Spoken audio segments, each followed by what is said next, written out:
Hey everybody, welcome to Ronline Report. Today's guest is your brand new USA light heavyweight champion, all the way from California. Please welcome Zade Raslan. What's up, Zade? What's up, Ron? Thank you again for having me, man. This is such a pleasure to sit down and do this interview with you. Been a long time coming, so I'm going to tell people about when I met you. So the first year of the Legion Sports was 2018. It had been the Ferrigno legacy before that. I believe I met you in 2018 in Long Beach. Correct. You were managing. Was it a GNC? It's a Max Muscle Long Beach store. Max Muscle. Yeah, yeah, yeah. Yes. Yeah. So I I went still in work there. there, by the way. Yeah. Oh, okay. Because there was a gym, was there a Gold's like a block away too? Yeah, because Right across the street from it. yeah, Yeah. we were doing some filming there, and I just wandered in there, and we met and started talking. And you told me I'm turning pro, and everybody tells me that. So I was like, eh.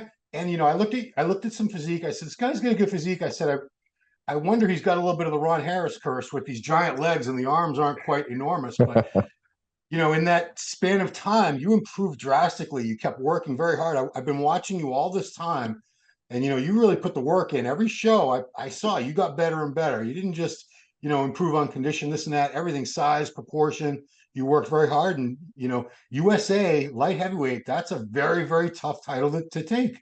That's always a super competitive class. A lot of times in the past, the overall champs came from light heavies. So congratulations on that massive, massive accomplishment. But I want to Thank find you. out. Thank I you want to so find. much. Let's let people know about you because I don't know much about you. So tell me about your upbringing, what kind of things you were into as a kid, where you grew up. What was your early life like? So I was born in Syria, born and raised, and I during my younger years, I was first as an athlete in high school. I was the only athlete that was in five different sports. I played rugby, I did swimming, I did basketball, soccer, and running track. And then, yes, at 17, I started thinking, okay, what can I do next after that? So this is when I joined the gym to just literally get stronger. And then a few years later, I got really strong and I became a power lifter. I started doing really, really heavy, interesting lifts. I squatted 600 pounds at 19 for 2 reps. Oh, And that was really good. And because it kind of opened my eyes, I'm like, okay, I did this big weight. What's next? I don't want to be a power lifter and move on with this because it's very dangerous. It could hurt me at any point. And literally, as I started, turning into my 20s, this is when I decided to become an official bodybuilder and just pursue bodybuilding. So it took me, after I switched from powerlifting, 3 years to prepare for my first contest for bodybuilding. And I did my first show as a light heavyweight as well, 23 years old. And that was what 2016. what inspired you? Everyone, there's usually like one moment they saw a picture, a video, a movie, something where they said, "That's it. I want to look like that. I'm going to do that." What was that moment for you, Zayd? It was definitely when I was 16 years old. That's like I told you when I first joined the gym to just get strong. I saw a picture of Jay Cutler on the wall when he was 19 years old, and I was just like, "Who is this kid, and how can I become like that?" And then I did some more research to find out who he was, and then I learned that he became Mr. Olympia years down the road. Was just when he was getting started. Massive legs and just humongous person at 19 years old. And literally, that's what sparked the whole thing for me. It's just I wanted to be like Jay Cutler. That's my entire beginning. Jay Cutler, Jay Cutler, Jay Cutler. And what kept me more about this is the fact that Jay Cutler is very nice person, very humble guy. You can't find one person that has any negative comment on him or some bad story. He is beloved by the entire industry and respected, and he's literally the champion you would want to be on all aspects, business, friendship, and obviously as an athlete. Yes, so definitely credit to Jay Cutler. There's not a lot of great role models as far as I'm concerned. They're great bodybuilders, but in all aspects, Jay is such a great role model. I'm glad you brought him up because he's a cool dude. I love Jay. So, did you get really good results at first? Were you one of those guys that people around the gym said you got to start competing, or did it take you a little bit longer to build that physique? Honestly, it took about 10 to 12 years. Oh And wow. I was, yeah, 10 to 12 years to fully get to this size. Mm. And as I'm coming up, I've always been the guy with big calves, big legs, but zero upper body. My chest was non-existent. My arms were like 12 inches. My back was not there at all. So all those 10 years were strictly dedicated to building an upper body because my legs grow from just doing cardio, honestly. And I just wanted the upper body because I have these big legs that I can't match them with this upper body. So it took me literally about 10 years to fill that out, to get an impressive upper body to match my legs. And then we finally pulled the trigger on, finally achieved that good balance what they look for, honestly, in a open class bodybuilding.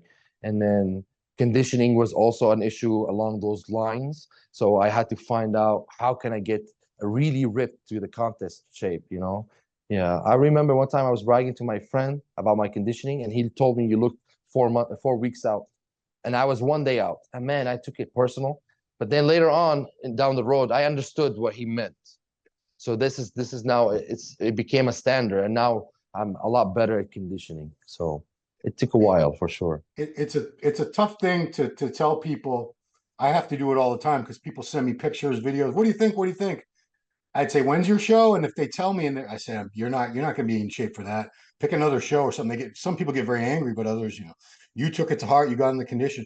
I'm curious because the upper body, lower body balance is very difficult for people that are, some people are upper body dominant. It's very hard for them to build legs, and you and I are the opposite.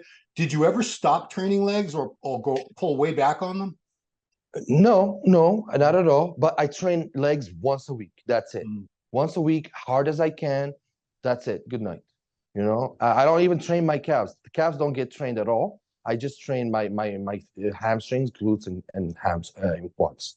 Yeah. Because my calves are very overwhelming. If I wanted to build an arm size that Mhm. matches this calf, so I had to take a break on training my calves at all.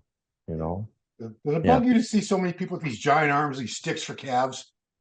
Absolutely. But what bugged me all these years, all these guys would beat me and have no like Yeah. thickness to their legs, especially no calves, no thighs at all. And I'll be like, is bodybuilding just an upper body show now? Because I don't have an upper body. I'm always losing, and my legs are always the best on stage. And honestly, Ron, at this year's USA's, I totally believe I had the best legs out of all the competitors in the entire show. Men, women, super heavy, heavy, all of them. I had the best legs for sure. And that is a really hard thing to say on a USA level, Yeah, you I mean know? that's a couple hundred of the best bodybuilders in the United States. So speaking of the United States, Zaid, how did you end up in the United States? So, like I told you, I was an immigrant from Syria. I Yeah. immigrated first to England. I lived there for a few years, and then I found out that it was not for me. So then I moved to Los Angeles at the age of 19 years old. Mm. And then, like I told you, I wanted to do this from the beginning. So I came here with the intent to become a U.S. citizen and a U.S. professional bodybuilder. And in 2020, I became a U.S. citizen, and now I became a US champion. So goals have been met. And I literally just came here for those two goals. And I started from the bottom. I had really like normal jobs. I was a dishwasher for Chipotle. I was a baker for Ralph's. You met me at Max Muscle when I was a little bit more promoted. But before then, I did more just regular jobs, just literally grinding it out to afford the lifestyle. Because as you know, Ron, it's very expensive to take care of everything, health supplements, and your gym memberships and all that stuff. So it took a while until I got to the pro level. It Yeah. took a And, while. and you gave up a potential career doing something else. What would you say you were applied Ye- physics major in university? Yes. So I was going. I went to California State University, and I was going for theoretical and applied physics. And I dropped off, I believe, the middle of the third year, just to because I had to make a choice. Either do I want to be a physicist or do I want to be a bodybuilder? And the love for bodybuilding way overwhelms the love for physics for me. Physics, I can actually just have it as a passion, read about it, but bodybuilding, I can make a living out of. I always weigh out the options, and I didn't want to be just a professor after I become a physicist. And so I left that one, to be honest. And it was a hard decision for me, especially for my family. They gave me a lot of, doo-doo for that. Immigrant And families, oof. If you, oh, they yeah, want you to be a especially doctor. when you're shooting in the dark and there's no guarantees in anything. And that's why this win makes it such a sweeter win, because it's validation for my own decisions, you know. And So, I'm very happy that I did that, honestly. so what was your progression from what shows have you done on the way to this to winning? Yes. So last year I did 3 national shows. I did the USA's. I was third place as well. Yeah, And then I moved on to nationals. I dropped that placing. I got fourth. yeah. And then I did the Amateur Olympia in Vegas, and I got second place, missing it by 1 spot, even Mm. though it's such a controversy. But I take that blame for it because I messed up the posing a bit. The guy who got first place necessarily not doesn't have the best body, but his posing was so polished. So maybe they gave him the nod for the posing, I guess. And then this year, I came back with improved physique and improved posing. My posing was truly polished. I worked really hard on it. Shout out to my coach, Doug Fouché, Oh, and he Doug. helped me a lot. Doug Yeah, helps me yeah. a lot with my posing, and we train together twice a week. He does my what I call mechanical training in the gym twice a week, and then we do posing together. And I have my nutritionist and my prep coach is Brad Rowe, and he helps me out with the nutrition part and the gear part, and he also helps me using the Newbie Fit machine. I'm sure you've Oh, seen it everywhere. I've used that yeah. machine for 3 years now. I used it on my arms, my shoulders, my back, and I responded crazy to it, man. I exploded in 3 years. I added about 2.5 inches on my arms just using the Newbie machine. And there's no injections, no side injections, no nothing. It's actual tissue. Yeah, but it took 3 years on it, once, No, twice a week. It's not that's like a year progression. Yes. So this is literally what I contribute my progress to is yeah. the Newbie machine. It took me from a regular local bodybuilder to a top national level because I guess I was missing the connection in my body, from my mind to my muscles, some Yeah. places. So it fixed that part for me, and the results were just outstanding. Man, I had that thing back in the day. I could have been a pro. But Yeah, anyway, seriously. Yeah, I had like for 15, 16-inch arms. Now I have 21s. wow, holy crap. Yeah, because Yeah. Brad, I had Brad on, I've had him on a couple times, and the last time that I interviewed him, most of it was talking about training Mike Tyson, and I don't know who else he was training at the time, but it was mainly Tyson. And he had the newbie at his house because he has like a big garage. He has a big home gym. Did you have to go to his home, or where do you go to use the newbie? Sometimes I did. Most times we go to Gold's Gym Venice. This is what I train 4 times out of the week. Mm, And this is a big part of why I turned pro. If you want to be part of the best, you have to put yourself in an environment that is what you want, what you need. And it worked very well. If you're surrounded by pros, you're gonna get pushed to be one. yeah. So it definitely helped me. Everything that I surrounded myself with kind of like played in a synergistic way for that end result. When But you the moved, Newbie, I can swear with that thing, man. It is so, so effective. Most people doubt it, but man, I am a living testament that this thing works. If you are literally missing a connection, like physiologically missing a connection to your back, to your lats, to your calves, yes, it's definitely a it's great tool. it's electrodes that are connected to the muscle you're training while you're training it, right? Correct. Yeah. Yes, I mean, it looks crazy, but it is. shit, for anything that Man, it's awesome. works that Yeah. well. So I'm curious, did you go to Los Angeles specifically? Because obviously it's a big country. You could have gone anywhere. Did you specifically go to Los Angeles because that was the mecca of bodybuilding? Absolutely correct. Mm, Yes. yeah. Yes. I wasn't living in Venice. I still don't live in Venice. I live in Long Beach, but Yeah. it's within the area because obviously, it's crazy expensive in Venice. Just 5K to rent out a little studio.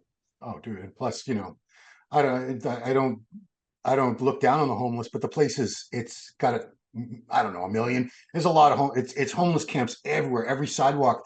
The last couple times I've been to LA, it's just sad to see how Venice and Santa Monica have, you know, it's rough. They got to live. They got to go somewhere. I know, but yeah, I'm curious because Gold's Venice for many years that was all the pros trained there.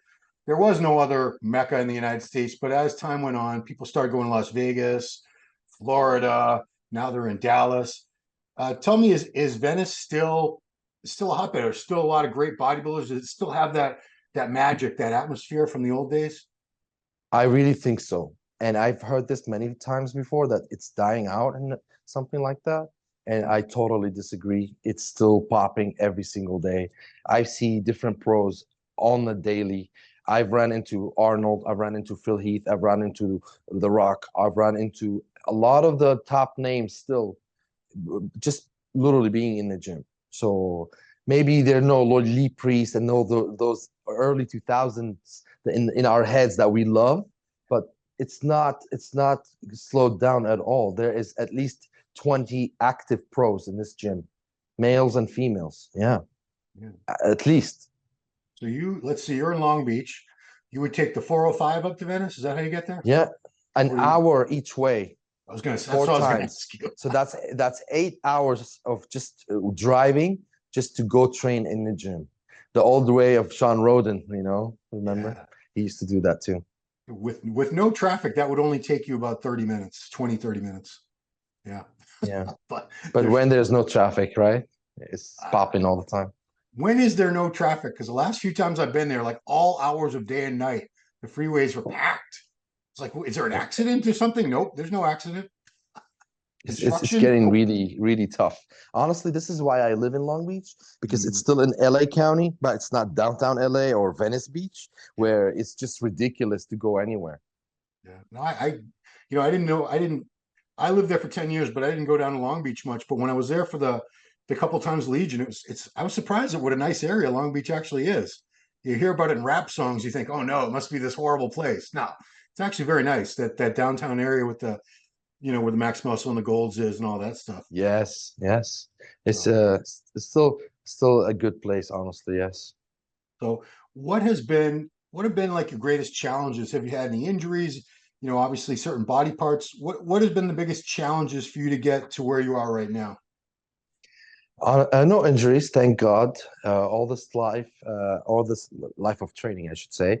I've been trying to be as on the safer side. I still lift as heavy as I can, but if I know a weight is potentially dangerous to hurt me, I'm not touching it. I'm a bodybuilder. I'm not a power lifter. And honestly, that's why I think because I have tons of friends who are trying to turn pro and not turn pro yet, and I think it's because some of them are getting hurt due to heavy training that maybe they're supposed to be a little more careful or something like that. Be hardcore, but don't injure yourself if that makes any sense. And that's was my philosophy. But definitely my biggest challenge was my arms. My arms would never grow until Brad has helped me with the Newbie Fit machine. I say this again, it has changed my body tremendously because it gave me arms. I used to be legs, no arms. Now I have legs and arms, So Hmm. it's different for me. And that was my entire challenge, the entire way, for sure. Yeah. They still could get better, to be honest. Even Yeah. my chest, yeah, which everyone could get better, right?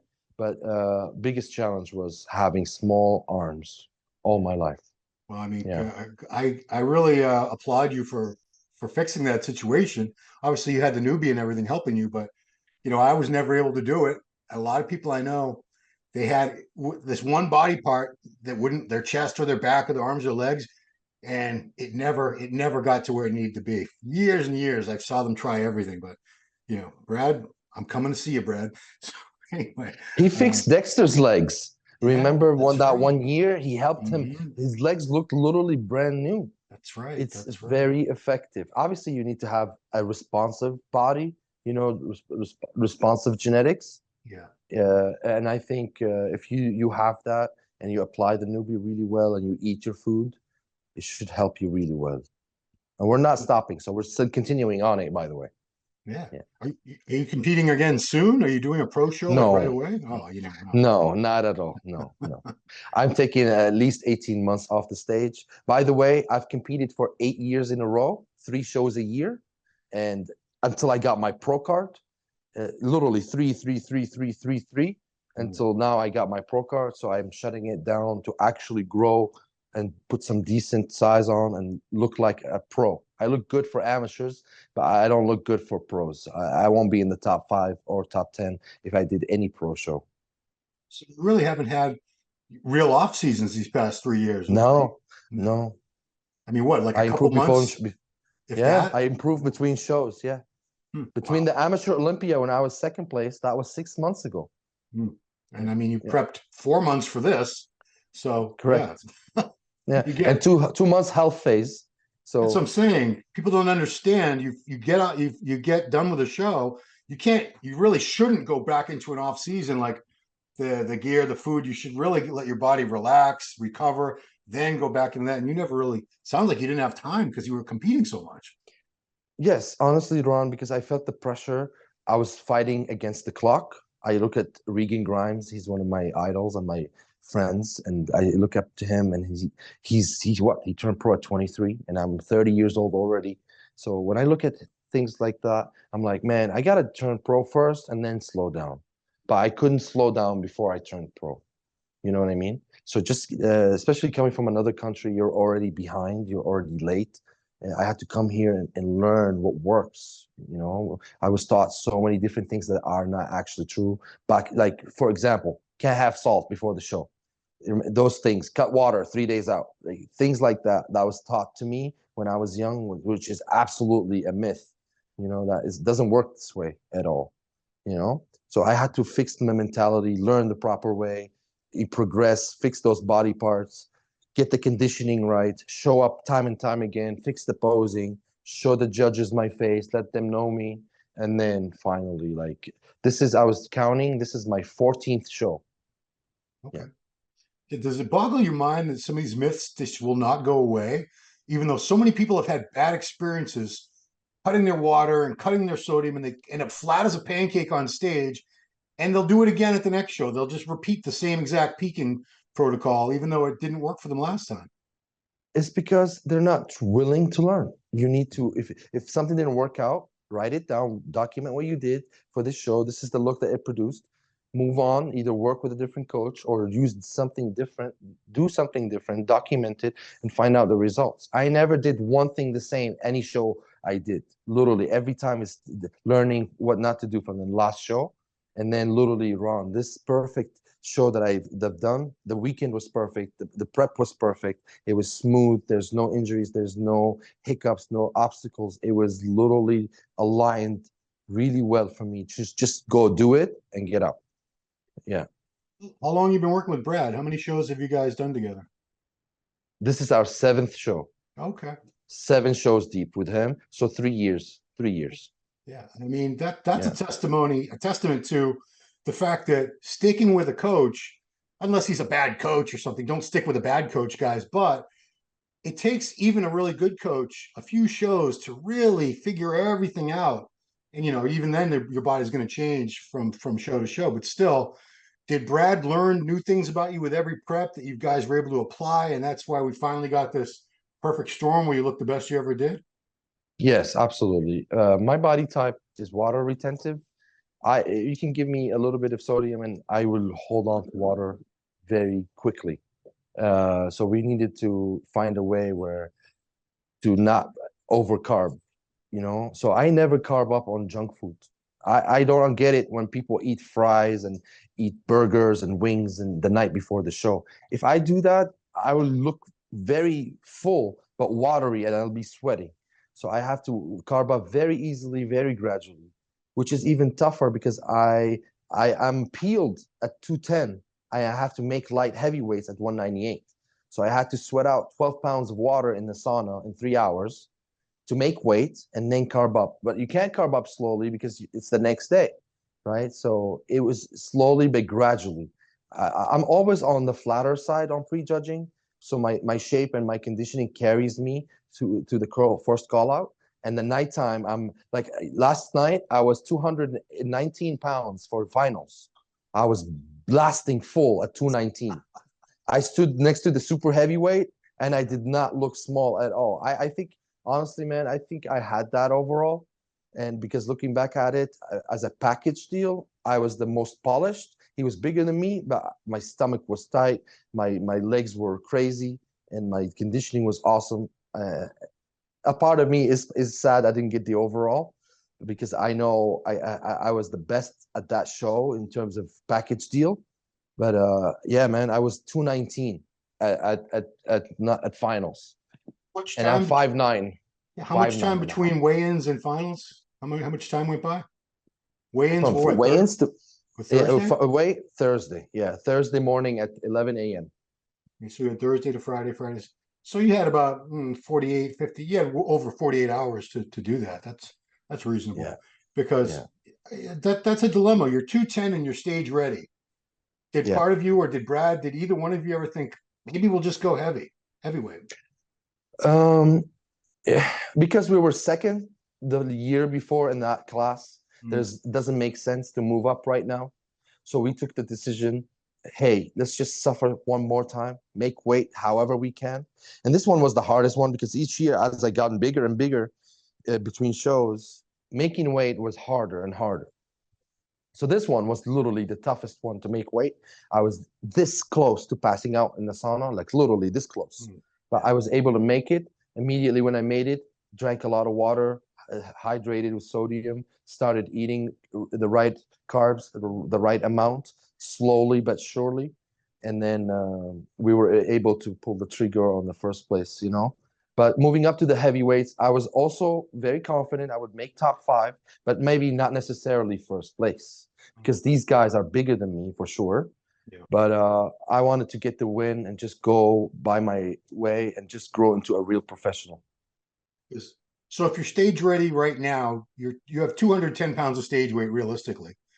Well, you said 219, but you're dieting down, and the 210 was about as low as you could possibly get dieting before you started pulling water, right? So, Not 210, yes, all right, let's absolutely. just call At it 210, 210. I'm ready. 210, you're ready. So you're taking all of 2020. What year are we in? You're taking all of 2024 off to grow. Pretty much, yes. So let's say you get to a point where you could diet down to, I don't think this is unrealistic at all. Let's say 225. That's when you're stage ready. At that point, you'd still have to drop. If you want to do 212, that's, another 13 pounds or something. I know I'm getting so far ahead of it. I know, but I'm No, just, no, I'm with you. I'm with you. I just learned that scale weight does not define muscularity. I really learned that the right way over the years. So we're just going to go through a structured off season to put on some real tissue without no deadline. Every time I train for something, there's a deadline. This time is going to be a lot different for me because I'm a pro already. I'm 31. I have 10 years in this game, at least if I did it the healthy way. And then there's no rush to step on stage. I've done so many shows. I'm actually like happy not to compete for a few months, for a few years actually. And then I come back for a good show. If I can make top 6, that would be great. You know, why not? yeah, why not? So I always ask this: what's the first thing you ate when you were able to eat a cheat meal or a good restaurant meal? What did you have after the show? California burrito from Ah, Nacho Daddy. Do you know what that is? no, Joe Daddy.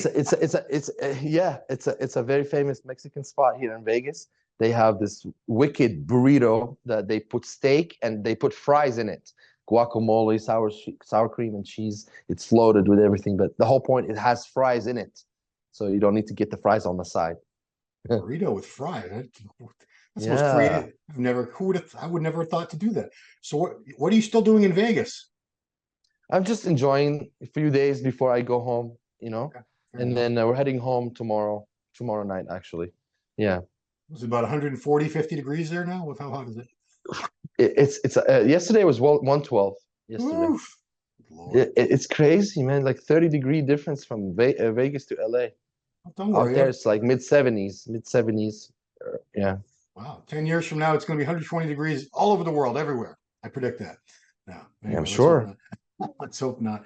So, man, you're in a good spot because you don't have to worry about coming down to a weight that your body doesn't really want to come down to anymore. I assume you're probably going to be at 212 as an early pro, maybe eventually open. Who knows? But is it a good feeling knowing that you're not going to have to lose a bunch of wait at the last minute the next time you compete, probably. Yes, and I think it's gonna be a major game changer for me because I literally never did a show where I'm not flat for prejudging. I'm always flat for prejudging, always, always, always. So that's a new thing for me. I have to overdo the diuretics to get into that get that water off of me, and I have a certain time to do it. So next time I compete, it's gonna be I'm assuming obviously a lot better mentally because there's no weight to make. I felt like a classic physique guy all these years. I can't really improve very much because of the weight scale, but then I have to make 198 whenever I competed. So now I know exactly how classic physique guys feel like. But now I'm not a classic physique guy. I'm a bodybuilder, so there's no more of that. You know? Did you have people, they mean well, they don't know that it's kind of an insult to bodybuilding. So I mean, I don't Yeah. want to say it like that, but did you have people saying, "Oh, you should go classic. You got beautiful shape, and you're not 300 pounds," and you're like, "Man, I'm not a classic. I'm a bodybuilder." No one ever thinks I'm a bodybuilder. I'm always a classic physique guy. They think, "Oh, what classic class do you do?" I'm like, "No, man, I do heavyweight bodybuilding or light heavyweight." By the way, for the local shows that I've done, I was a heavyweight. I was never a light heavyweight. Oh, But okay. yeah, I won the LA championships as a heavyweight guy. And I was 214 at that show, and it was a great look. Yeah, I didn't get the overall. I just won the heavies. It was a stacked heavy class. It was a good one. But the following weekend, I was 198 for my second Mr. USA attempt. Yeah, so it's a better advantage for me to do the light heavies to be the biggest guy than to stick with the heavies and be in the top 10 Yeah, for the USA level. I'm saying, yeah, right. So that yeah. show was only a week apart. You must have looked at pictures from both shows. Which show did you personally like your look better at? Absolutely, the 214 show, which is the LA, big, full, and just confidence. When you're flat, you don't feel confident very well because your muscles there have no pop to them. You know, It's yeah. funny. Dorian Yates told me every Olympia he won, he was flat, but he always went on that side of he aired on the side of being a little flat and just shredded. He said he wanted people to see his kidneys beating, pumping through his lower back. He wanted to be so shredded, people would be just disgusted. And big and full, that's cool, but it's not that impressive in terms of someone like. So I think you always did. You obviously were very strategic, and it worked out, especially Well, thank you, thank you, and honestly, thank God for having such a responsive body because my physique, whatever I do to it, it responds, which is good. Good, like if I do bad thing to it, it responds. If I do a good thing to it, it responds. So I'm very happy with that because when it's time to make weight and suffer time, I get a quick response. I never plateaued where I've done something and it didn't work or plateaued. It clearly gave me a yes or no very quickly. You know? Cool. Well, man, I Yes. really congratulate you because, like I said, when I met you, 1%, if that, of all the people who tell me they're going to do this or that, they're going to improve in that, very few of them ever actually do. But I watched you and you did everything you said you were going to do. You did it. You made it happen. And Thank if you. I wish I could, maybe I'll pull up some older pictures of you for this so people realize the progress that you made because I'll I'm send you never, some. Yeah. yeah, please do because it's cool to see somebody that they're a genetic freak and they turn pro in like 3 minutes, but it's not very inspiring because like, oh well, it just happened so easy for them. They did like one show and they're a pro. Someone like you that really you were grinding it out for years, uh, you know, hooking yourself up to machines to try to get your arms to grow. I mean, you went to great lengths and people don't realize all the food and everything that goes into all this. So the eating is just ridiculous. It's like a full-time job. So, kudos to you, man. You really did it, Zane.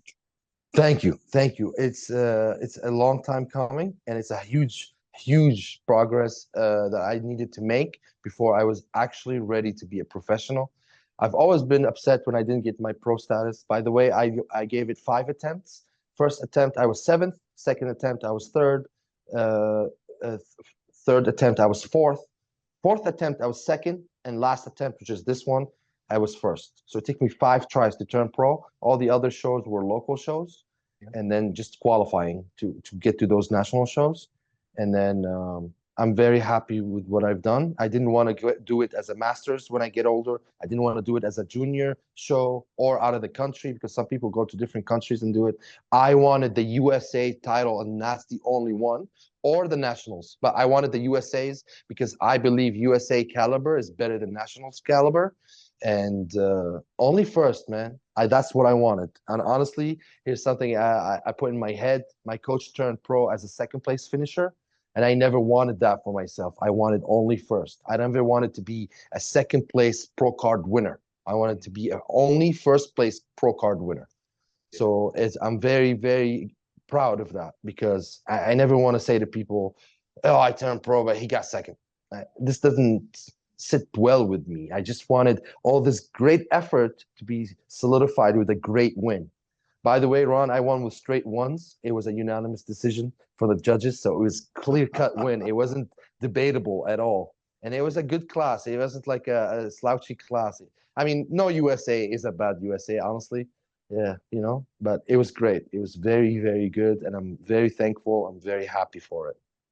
I mean, it is something special. A pro card is a pro card. I get that. They all say it's all the same card, but I think it's a little extra level. I hold a little extra level of respect for people who do it, USA and nationals, and they're the first place. When I hear they got second place, they turn pro. I'm like, oh, that's great. But I'm like, second, I'm 53 years old. When I hear people, oh, we lost you. Where'd he go? I'm back, Zade.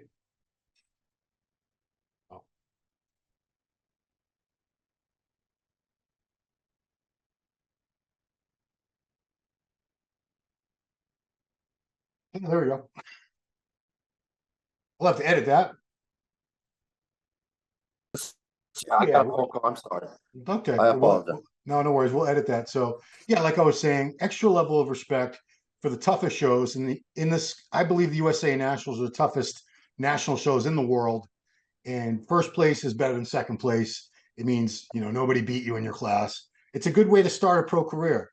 It's a good way to make your entry into it. It bodes well for your future. Put it that way. Thank you. Thank you. I'll be a good pro. I know that. And because I'm willing to wait. I'm a very patient guy. I'm willing to do the work. I'm not in a hurry anymore. I have 10, 12 years to do a good pro career. And by the way, I work with Jay Cutler for his company, Cutler That's Athletics. right. Yeah. So I'm very happy to grow from an amateur to a pro, sticking with the same coach, sticking with the same supplement company, because I see people hopping coaches and companies every other day. They're changing and use this protein, use that protein, use this coach. They just needed to know that sit your ass down, do the fucking work, and be consistent. You'll be good. And as I always say, the cream will always rise to the top no matter what weight class. That's why, honestly, in my head, I wanted to make light heavies, but I knew I would be competitive as a heavy too. I've always been a heavyweight anyway. I just had to suck it down for the national shows to a light heavy. And even Sean Clarita came up to me during the pump up. He's like, "Is this the heavyweight class?" I'm like, "No, this is the light heavyweight class." And he looked at me like this. I'm like, "Oh my God, geez, Wow. you're a light heavy?" I'm like, "Yes." Yeah, you might be sharing the stage with him not too far away in the future. Why not? Yeah. It would be All an right. honor. It would be an Yeah. honor. Why not? Last question for you. I thought your name was Zade King because that's your Instagram. It's Zade_King, right? Yeah, that's just my IG handle. Yeah. Okay. Okay. Fair enough. Because man, and then I looked at the results of the USA. I'm like, wait a minute, it's Raslan. Where I thought his name was King this whole time, but okay, cool. So Many follow, people, it's an Instagram catch. give him a follow, guys. Zade_King. Check him out. He's going to be doing some growing. He's going to be putting some good mass on. New IFBB Pro League professional USA light heavyweight champion, Zade Raslan. It has been my pleasure to finally do this interview, sir. Thank you. Thank you, Ron. It's been a long time, and I really appreciate your time and your fulfilling your word by giving me this interview. And by the way, I changed my Instagram name to IFBB Pro _Zade_King. So we just added the IFBB Pro in the front. Yeah, they give people Earned crap it. for doing that. They say, "Oh, you must have done it right away." I said, "You know what? I would do it in a freaking. By the time you blinked, I would have changed my Instagram to IFBB Pro if I got my pro card. Why would I wait? Come on, guys." Not at all. Not at all. We're part of this industry. I love this industry. I want to see this industry grow. I just want to mention something since I'm on Muscular Development magazine. I have them all since they started. I have every issue. Still today, they're stacked in my house because I'm a collector. And some of them are still in the wrapper, so I didn't even open them. And I learned a lot from this magazine. Back in Syria where internet didn't exist, that's all I had is MD magazine to read. Seriously. So just being interviewed by you today kind of feels nostalgic to me because, man, all right, I'm on MD now. So that's good. Yeah. So thank you. And thank you, Steve Blackman. Yeah, thanks for including that. That's a cool story. So I want to let everyone know, please subscribe to the channel if you're not already. If you like this video, give it a like, share it on your social media platforms, and of course, turn on notifications. This has been Ronline Report with your new pro, Zade Raslan. Thanks for watching. Hey, did you like that video? Smash that like button, subscribe to MD, and please comment down below. Thanks for watching.